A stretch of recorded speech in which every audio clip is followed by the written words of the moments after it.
Allah, oh la ilaha illallah, oh la ilaha illallah, oh la ilaha illallah.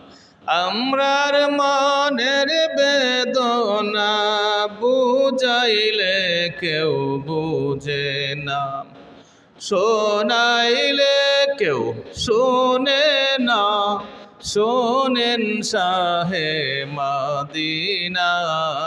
লা ইলাহা ইল্লাল্লাহ, ও লা ইলাহা ইল্লাল্লাহ, ও লা ইলাহা ইল্লাল্লাহ, ও লা ইলাহা ইল্লাল্লাহ।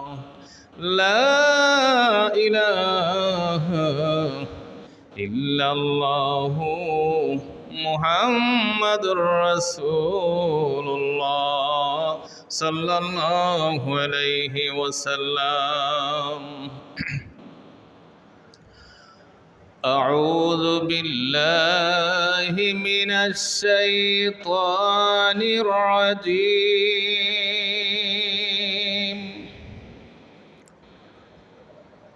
বিসমিল্লাহির রহমানির রহিম।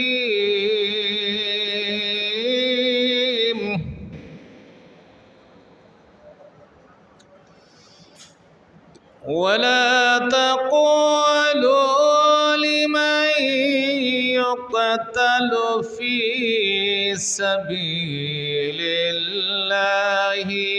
আমওয়াতুম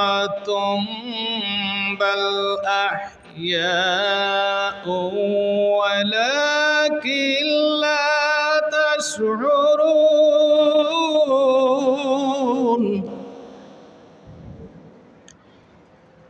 সাদাকাল্লাহুল আযীম।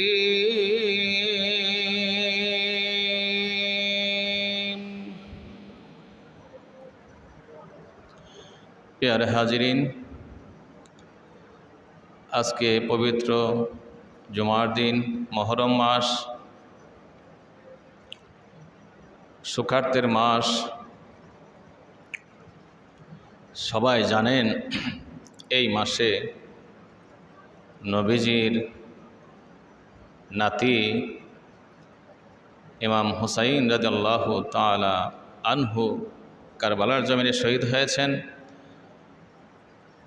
গত 2 জুমাও শুনেছেন, আজকেও এই আলোচনায় হবে পুরা মাস, আগামী জুম্মা আলোচনা হবে ইনশাল্লাহ। কারণ আমরা যদি আহলে বায়াতের প্রেম না থাকে, নবীর পরিবার পরিজনের যদি প্রেম না থাকে, আর নবীর মহব্বত যদি না থাকে, আমাদের কোনো ইবাদতই কাজে আসবে না। এই জন্য এই আলোচনা বড় গুরুত্বপূর্ণ বিষয়। আমরা শুধু আলোচনা শুনব না, শুধু আমি আলোচনা করব না, আমি নিজেও আহলে বায়াতের প্রেম, নবীর প্রেম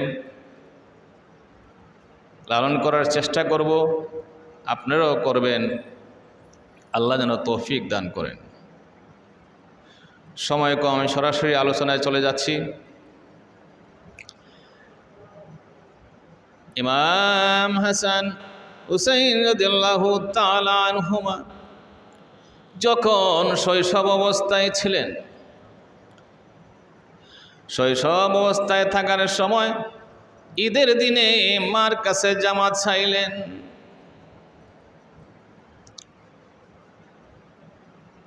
ফাতেমা রাদিয়াল্লাহু তাআলা আনহা বেহেশতের সর্দারিনী, মহিলাদের সর্দারিনী, চিন্তায় পড়ে গেলেন। গড়ে কোনো টাকা পয়সা নাই, কিভাবে জামা দিবে?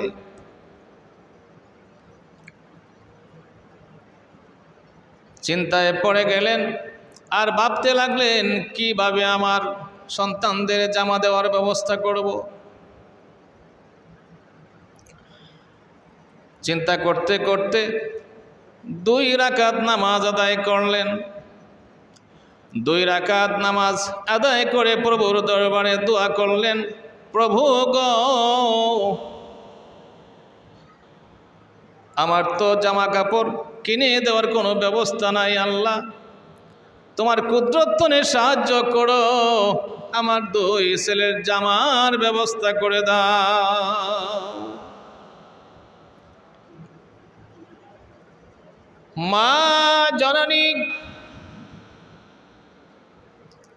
যার যার করে কাঁদতে লাগলেন, প্রভুর দরবারে সেজদায় পড়ে কাঁদতেছেন আর দোয়া করতেছেন, আল্লাহ গো, আমি আমার দুইজন ছেলেকে বলেছি জামার ব্যবস্থা করব, যদি জামা না পায় তারা গোসল করে এসে, তাহলে আমি ফাতেমা নবীর দুলালি মিথ্যা হয়ে যাব। আল্লাহ আল্লাহ তুমি আমার ইজ্জত বাঁচাও, সম্মান রক্ষা করো, এই মিথ্যা থেকে আমাকে রক্ষা করো আল্লাহ। আমার আল্লাহ তৎক্ষণাৎ জিব্রাইল আমিনকে পাঠিয়ে দিলেন দুইটা জামা দিয়া। একটা হলো সবুজ কালার, আরেকটা হলো খয়েরি কালার, কোনো কোনো কিতাবে জর্দা কালারও উল্লেখ করা হয়েছে। জামা যখন নিয়ে আসলেন দর্জি অর্থাৎ জিব্রাইল আমিন মানুষের বেশে দরজায় এসে হাজির। জামা পাইয়া দুইজন একজন নিলেন, হাসান রাদিয়াল্লাহু তাআলা আনহু নিলেন সবুজ কালারটা, আর হুসাইন রাদিয়াল্লাহু তাআলা আনহু নিলেন খয়েরি কালারটা, জর্দা কালার। দৌড়ে গিয়ে মার কাছে বললেন, মা আমাদের জামা এসে গেছে, দর্জি আমাদেরকে জামা দিয়ে গেছে। মা জননী জামার কালার দেখে বুকটা ধড়ফড় করতেছে, কি জানি ভয় লাগতেছে, আর বলতেছে এই জামার মধ্যে কি হাকিকত রয়েছে, আমার বুকটা কেন ধড়ফড় করে, আমার বুক কেন কাঁপতেছে, এই জামার কি হাকিকত, আমার বাবার কাছে যাইতে হবে, বাবার কাছে গিয়ে জানতে হবে। আল্লাহু আকবার। এদিক দিক জিব্রাইল আমিন মা ফাতেমা হাসান হুসাইন রাদিয়াল্লাহু তাআলা আনহুমা যাওয়ার আগেই জিব্রাইল আমিন গিয়ে নবীজির কাছে গিয়ে হাজির। ইয়া রাসূলুল্লাহ, ইয়া হাবিবাল্লাহ, আপনার কাছে দুইটা কালার জামা নিয়ে আসতেছে আপনার মেয়ে, আপনার দুই নাতির জন্য। এই জামার হাকিকত হলো সবুজ কালার জামাটা ইমাম হাসান রাদিয়াল্লাহু তাআলা আনহু নিয়েছে। উনি বিষ পান করে, কাফেরেরা বিষ পান করে চক্রান্ত করে শহীদ করে দিবে। আর লাল জামা নিয়েছে হুসাইন রাদিয়াল্লাহু তাআলা আনহু। এই জামার হাকিকত হইল কারবালার জমিনে এজিদ বংশীয় লোকেরা শহীদ করে দিবে, নির্মমভাবে শহীদ করবে। আমার নবীজি এই জামা হাজির করার পূর্বেই জামার হাকিকত জেনে গেছে। দূর থেকে যখন জামা দেখলেন আর ফাতেমা রাদিয়াল্লাহু তাআলা আনহাকে দেখলেন, ইমাম হাসান হুসাইন রাদিয়াল্লাহু তাআলা আনহুমাকে দেখার সঙ্গে সঙ্গে অন্যদিন হাসতেন, এই দিন চোখের পানি ছাড়তেছেন। মুহররমের 10 তারিখে কি গো টাইলেন রাব্বানা, কলিজা ফাটিয়া যায় গো শুনলে তাহার ঘটনা, কলিজা ফাটিয়া যায় গো শুনলে তাহার ঘটনা। মুহররমের 10 তারিখে কি গো টাইলেন রাব্বানা। জোরে সুরে বলেন ইয়া রাসূলুল্লাহ, ইয়া হাবিবাল্লাহ। এই দিন জামাগুলা দেখে নাতি দুইজনকে দেখে মা ফাতেমা দেখে দূর থেকে চোখের পানি মুছতেছে। মা ফাতেমা দূর থেকে বুঝতে পারলেন এই জামার হাকিকত তো আমার বাবা বুঝে গেছেন। দৌড়ে গেলেন নাতি দুইজন। নবীজি চোখ গালবে, চোখ দিয়ে পানি পড়তেছে, ঝরতেছে, আর গালবে পানি পড়তেছে, মুছতেছে, আর জোরে ধরছে হাসান হুসাইনকে, কাঁদতেছে। মা ফাতেমা রাদিয়াল্লাহু তাআলা আনহা জিজ্ঞেস করলেন, বাবা গো, অন্যদিন তুমি হাসো, আর আজকে কেন কাঁদতেছো?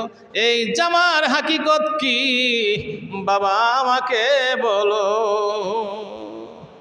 আমার কেন জানি আমার বুক কাঁপতেছে, ভয় করতেছে। আমার নবী বললেন, ফাতেমা রে, এই জামার হাকিকত বললে হৃদয় কেঁপে উঠবে রে ফাতেমা। সবুজ জামা হাকিকত হলো হাসান রাদিয়াল্লাহু তাআলা আনহু যে নিয়েছে। এই জামার হাকিকত হলো শত্রুপক্ষের লোকেরা, এজিদ বংশের লোকেরা বিষ পান করায় সবুজ করে দুনিয়াতে বিদায় করে দিবেন। আর খয়েরি কালার অর্থাৎ জর্দা কালার লাল রঙের জামাটা, এই জামার হাকিকত হলো আমার হুসাইনকে কারবালার জমিনে এজিদের লোকেরা নির্মমভাবে শহীদ করে দিবে। এই জন্য আমরা আমাদের আহলে বায়াতের মহব্বত রাখতে হবে, প্রেম রাখতে হবে। কারণ আহলে বায়াতের মহব্বত প্রেম রাখলেই আমাদের নাজাতের ফয়সালা হয়ে যাবে। কারণ মা ফাতেমা রাদিয়াল্লাহু তাআলা আনহা বেহেশতের সরদারানী। আমার পর্দার আড়ালের মা বোনদেরকে বলছি, আপনারা মা ফাতেমার মহব্বত রাখবেন। বেহেশতের সরদারানী অবশ্যই যদি মহব্বত রাখেন, সুপারিশ করে জান্নাতে নিয়ে যাবে। আর আমরা পুরুষ যারা আছি, হাসান হুসাইন রাদিয়াল্লাহু তাআলা আনহুমা সবার আহলে বায়াতের পরিবারের পরিজনের প্রেম সবার অন্তরে রাখবো। কারণ হাসান হুসাইন রাদিয়াল্লাহু তাআলা আনহুমা বেহেশতের সর্দার, যুবকদের সর্দার, অর্থাৎ সমস্ত মানুষের সর্দার। সর্দার যদি আপনার পক্ষে থাকে, বেহেশতে যাওয়ার কোনো অসুবিধা থাকবে না, কোনোদিন থাকবে না। অতএব আমাদের সকলের আহলে বায়াতের প্রেম, নবীর প্রেম আমাদের অন্তরে লালন করতে হবে। তবে আমাদের নামাজ রোজা আমার আল্লাহ কবুল করবে। কারবালার করুণ কাহিনী কেমনে বলা যায়, কারবালার করুণ কাহিনী কেমনে বলা যায়। নবীর আওলাদ শহীদ করল দুষ্ট এজিদরা, কারবালার করুণ কাহিনী কেমনে বলা যায়, কারবালার করুণ কাহিনী কেমনে বলা যায়। উম্মে সালেমা রাদিয়াল্লাহু তাআলা আনহাকে মাটি দিলেন। সেই সময় হাসান হুসাইন রাদিয়াল্লাহু তাআলা আনহুমা খেলা করতেছিলেন। উম্মে সালেমা রাদিয়াল্লাহু তাআলা আনহা যে বেঁচে থাকবেন সেটাও আমার নবীজি ইলমে গায়েবের মাধ্যমে জানে। অন্য কাউকে তো মাটি দিলেন না, মাটি দিলেন কাকে? উম্মে সালেমা রাদিয়াল্লাহু তাআলা আনহাকে মাটি দিলেন। এই মাটি দেওয়ার আগে জিবরাইল আমিন এসে কারবালার প্রান্তর থেকে মাটি দিয়ে গেলেন। বললেন, এই মাটির হাকিকত হচ্ছে আপনার নাতি হুসাইন রাদিয়াল্লাহু তাআলা আনহু কারবালার জমিনে শহীদ হয়ে যাবেন। আর এই মাটি উম্মে সালেমা রাদিয়াল্লাহু তাআলা আনহাকে দিয়ে বললেন, ও সালেমা, যখন তুমি দেখবে এই মাটির কালারটা রক্ত কালার হয়ে গেছে, রক্তে লাল হয়ে গেছে সালেমা রে, তখন তুমি বুঝতে পারবে আমার হুসাইন কারবালার জমিনে শহীদ হয়ে গেছে। জালেমা সেই দিন বুঝতে পারবে আবার হুসাইন কারবালার জমিনে শহীদ হয়ে গেছে। উম্মে সালেমা রাদিয়াল্লাহু তাআলা আনহা এই মাটিটা যত্ন করে বোতলে ভরে রাখলেন, আর প্রতিদিন নজর করেন কখন জানি এই বোতলের মাটি লাল হয়ে যাবে। আমরা সবাই কারবালার কথা শুনে যদি চোখে পানি আসে, হয়তোবা আমার আল্লাহ এই চোখের পানির খাতিরে, এক ফোঁটা চোখের পানির খাতিরে আমার দু চোখের আগুন নিভিয়ে দিতে পারে।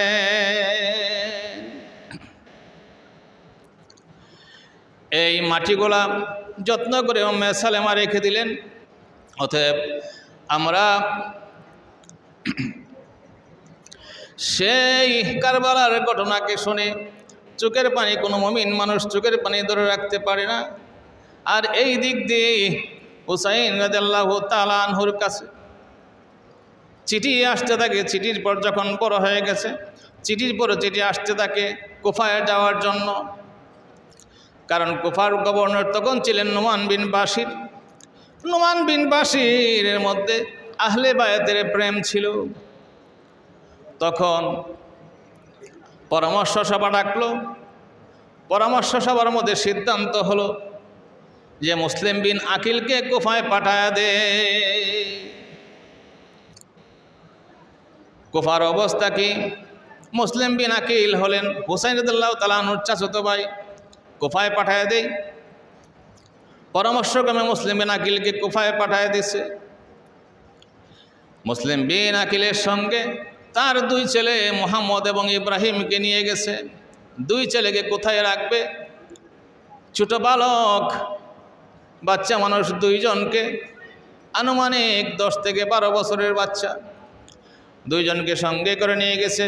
কুফার জমিনে গিয়ে হুসাইন রাদিয়াল্লাহু তাআলা আনহুর জন্য গিয়ে দেখে কুফাবাসী পাগল, যে আমাদের ইমাম আসলে আমরা ওনার কাছে বায়াত গ্রহণ করব, আমরা এজিদের পক্ষে লোকের কাছে বায়াত গ্রহণ করব না।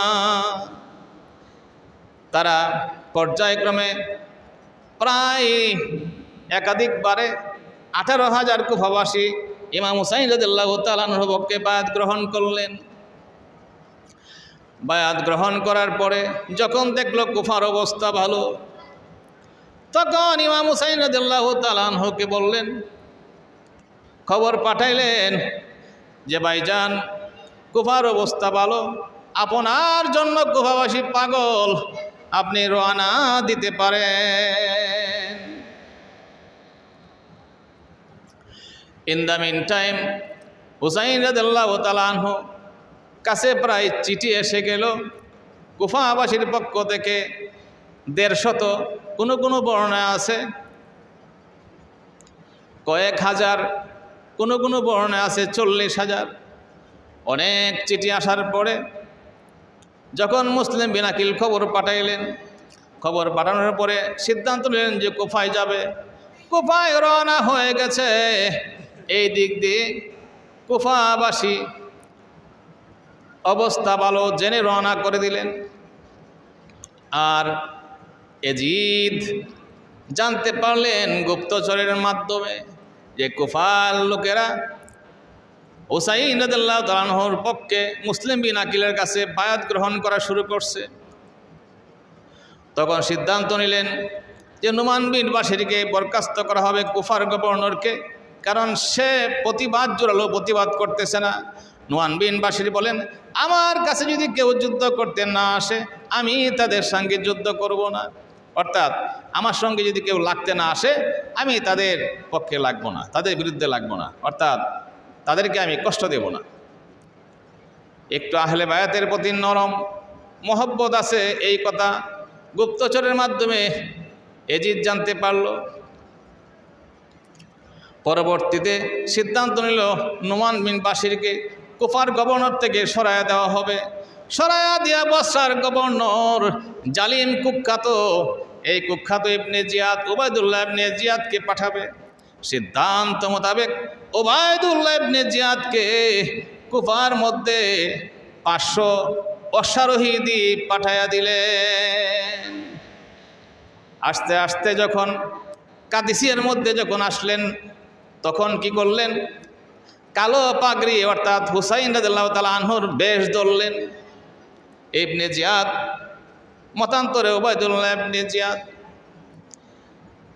500-র মধ্যে সবগুলি মানুষকে কাদিসিয়া পর্যন্ত রেখে দিয়ে তারা 17 জনের কাফেলা নিয়ে কুফার উদ্দেশ্যে রওনা হইলেন। কুফার উদ্দেশ্যে রওনা হওয়ার পরে অর্থাৎ নোমান বিন বাশির, মুসলিম বিন আকিলের লোকেরা যেন বুঝতে পারে ইমাম হুসাইন রাদিয়াল্লাহু তাআলা আনহু আসতেছে, তাইলে ইবনে জিয়াদ এই ছলনার আশ্রয় নিয়েছে, কারণ সে যেন বুঝতে পারে যে কে কে মুসলিম বিন আকিলের ভক্ত এবং ইমাম হুসাইন রাদিয়াল্লাহু তাআলা আনহুর পক্ষে বায়াত গ্রহণ করছে, এটা সে বুঝতে পারবে। এই জন্য হুসাইন রাদিয়াল্লাহু তাআলা আনহুর বেশে কালো পাগড়ি দিয়ে তারা 17 জন রওনা করলো। যখন কুফার কাছাকাছি এসে পৌঁছল, তখন সালাম করা শুরু করছে, যে কি ভেবে মনে করছে হুসাইন রাদিয়াল্লাহু তাআলা আনহু যারা চিনে না, হুসাইন রাদিয়াল্লাহু তাআলা আনহু আসছে। তারা সালাম করতে শুরু করলো। আর যখন নোমান বিন বাশিরের গভর্নর হাউজের সামনে গেল, তখন নোমান বিন বাশিরও বুঝতেছে মনে হয় হুসাইন রাদিয়াল্লাহু তাআলা আনহু আসছে। উনি গেট খুলতেছে না, দারোয়ান গেট খুলতেছে না, গেট খোলার অর্ডার দিচ্ছে না। পরে এক পর্যায়ে বলল, আমি ওবায়দুল্লাহ ইবনে জিয়াদ, গেট খোলার ব্যবস্থা করো। তখন গেট খুলে দিলেন। গেট খুলে দিলেন, তখন বুঝতে পারলেন ওবায়দুল্লাহ ইবনে জিয়াদ এসেছে। ক্ষমতা গ্রহণ করার পরে এলান করে দিলেন যে আমার বিরুদ্ধাচরণ যে করবে, আমার কথা যে শুনবে না, তার ঘরের সামনে হত্যা করে তাকে জ্বলায় দেওয়া হবে। শুধু তাই নয়, তার মালামাল সম্পদ সমূহ লুণ্ঠন করা হবে, তার অস্তিত্ব রাখবো না, এই ঘোষণা দিয়ে দিলেন। আর বললেন, মুসলিম বিন আকিল কোথায় আছে? এই মুসলিম বিন আকিলকে তোমরা খুঁজে বের করো। খুঁজে আরম্ভ করে দিলেন। তার এক খুব কাছের লোককে 3000 দিরহাম দিয়ে বললেন, যেমন করে হোক তুমি মুসলিম বিন আকিলের সন্ধান আমার কাছে দিবে। সময় শেষ হয়ে গেছে। আমরা আগামী জমা এখান থেকে আরম্ভ করবো ইনশাল্লাহ। কারবালার জমানের মাঠে যাব, গিয়ে শেষ করার চেষ্টা করব। আমাদের আজকে যে আলোচনা হয়েছে, এই আলোচনার সার নির্যাস হলো এটাই যে আমরা যেন আহলে বায়তের প্রেম, পাক পাঞ্জাতনের প্রেম, নবীর প্রেম যেন আমাদের মধ্যে সৃষ্টি হয় এবং আমাদের অন্তরের মধ্যে লালন করি, তাহলেই আমাদের ইবাদত কবুল হবে। আমাদের জান্নাতে যাওয়ার রাস্তা পরিষ্কার আমার আল্লাহ করে দিবেন। আর যদি নবীজির বিদ্বেষ হয়ে থাকি, আহলে বায়াতের বিদ্বেষ হয়ে থাকি, তাহলে কিন্তু আমাদের নাজাতের ফয়সালা হবে তো দূরের কথা, আমরা আশাও করতে পারবো না।